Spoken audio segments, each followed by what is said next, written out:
How could I resist making a video about the 7th gen classic Fallout 3 just before its 10th anniversary? The first 3D first-person Fallout game was an unforgettable, groundbreaking, and endlessly interesting game that had me enjoying the post-apocalyptic setting, endlessly engaging moral choices, and survival every bullet counts gameplay. I'm sure nobody's forgotten their adventures throughout the capital Wasteland all those years ago. It perfectly captured the struggle for survival in a chaotic future ruined by nuclear war.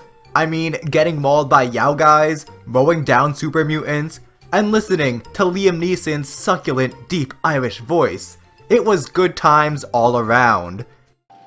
Revelation 21:6. I am Alpha and Omega, the beginning and the end. I will give unto him that is athirst of the fountain of the water of life freely.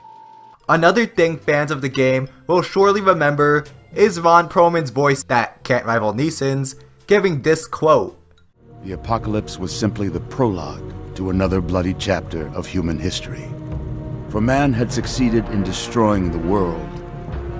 But war never changes. Throughout the course of human history, from early tribes smacking each other with rocks to Operation Barbarossa, the cruel and unforgiving nature of war itself has never changed. However, the deeper issue here isn't just the brutality of war, but our innate desire for war, human nature. We don't like to admit it, maybe because we think we're so virtuous and progressive these days, but it's man. Man never changes. I was saving it in my pocket for us to share. Let's eat. Oops.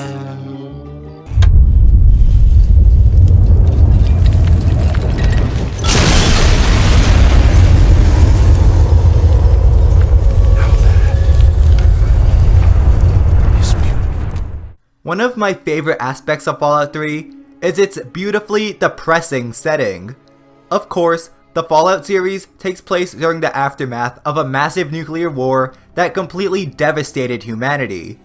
Fallout 3 in particular takes place in the year 2277, exactly 200 years after the Great War that ended the world as we know it, but mankind still has yet to recover from just a few hours of bombings.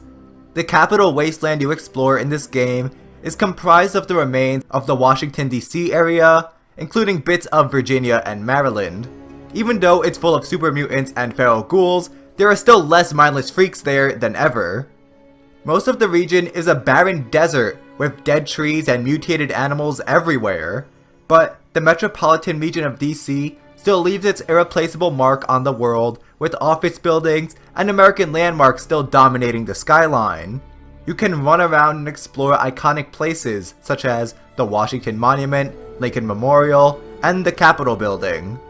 There's a heartbreaking juxtaposition going on here. On one hand, you have a world in ruins where around every corner, people are murdering one another or getting mauled by irradiated roaches, all underneath the greatest reminders of what the United States, and the world in general, once was. The unimaginable heights society achieved. And now, we're stuck. Stuck in this unending, desperate struggle for survival against one another.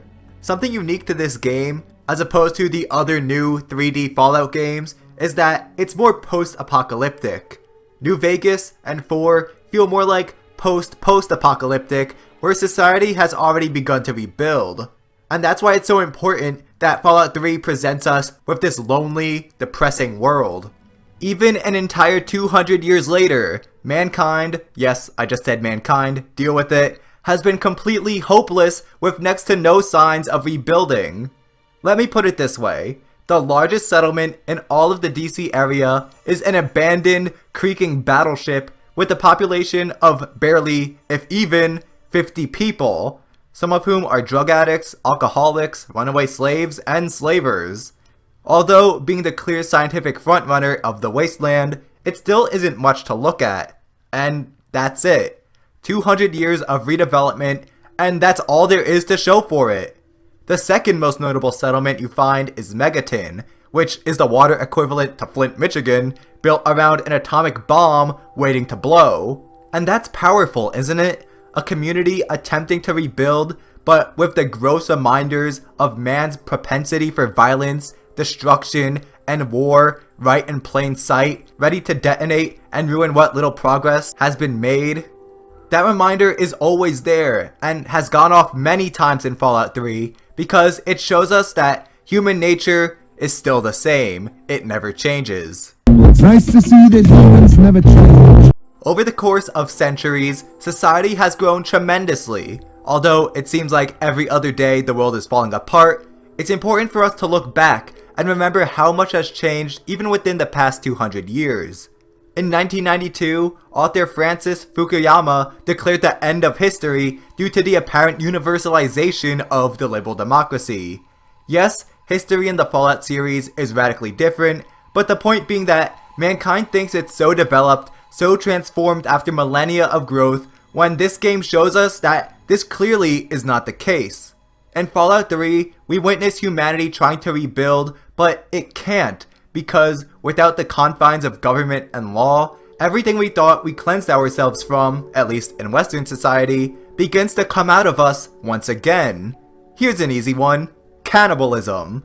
Who would have guessed that cannibalism would become a growing food source in Virginia? When exploring the southern portion of the map, the player can stumble upon a small town with some pre-war houses still intact. This is Andale. Upon arrival, the player will notice how oddly welcoming the residents are here. Well, everyone except a bumbling old man who tells you to book it out of there. It's an odd situation at first, but do a little digging and you'll notice oddities like strange meat in the refrigerators. Do some exploring and you'll find a shed and basement full of corpses, the source of their strange meat. Then you proceed to become the next meal. Andale was built on cannibalism, being passed down from generation to generation until you abruptly put an end to it. What you also see throughout the Wasteland is the revival of discrimination. The intense radiation from the blast transformed some unlucky individuals into what are called ghouls, deformed humans covered in rotten skin and flesh, and they talk like they smoke 20 packs a day. Due to their ugly appearances and relation to the rabid feral ghouls, many residents of the capital Wasteland despise them, causing racial tensions. This doesn't become more clear than in the 10-penny tower mission, when you, the player, are asked to clear out an encampment of nearby ghouls who want to live in the tower alongside the humans. The player can go with their orders, getting the beloved Chinese assault rifle to do so, or alternately, help ghoul leader Roy Phillips invade the tower, wiping out the humans, or you can convince both sides to come to an agreement and live in harmony in the tower. However, doing so will result in all the humans disappearing after a few days due to Roy, and I quote, taking out the trash.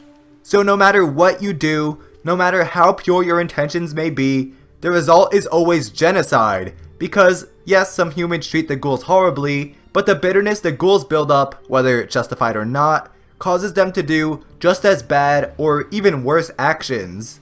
And finally, we get to the big one, the human rights violation that gets everybody up in arms, and for good reason, slavery.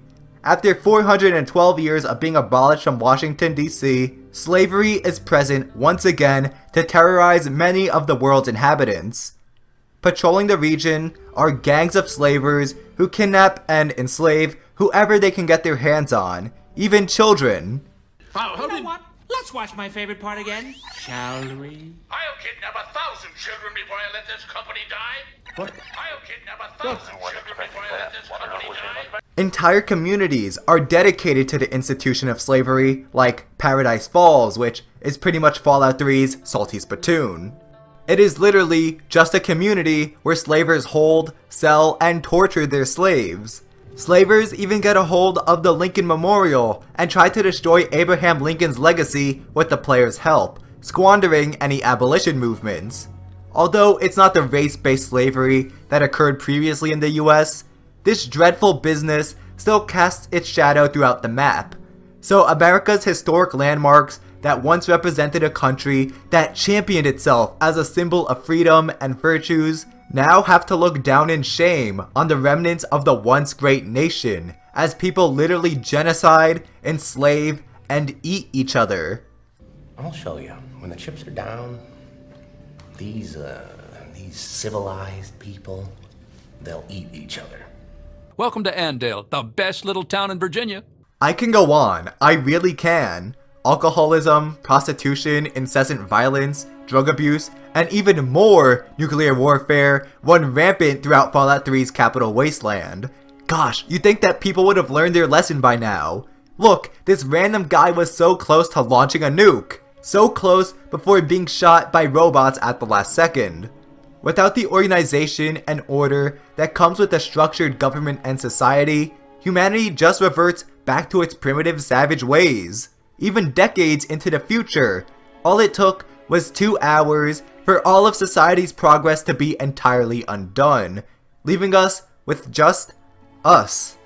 200 years after the Great War, civilization still can't rebuild. Heck, Washington can't even return to where it was in 1865. Cannibals hunt for their next meal, racial tension continues to grow, and slavers run around the wastes kidnapping people. Mankind cannot move forward simply because after thousands of years in progress and growing standards, as little as we like to admit it, man never changes. Remember, if you enjoyed this video, to please leave a like and subscribe. See you next time.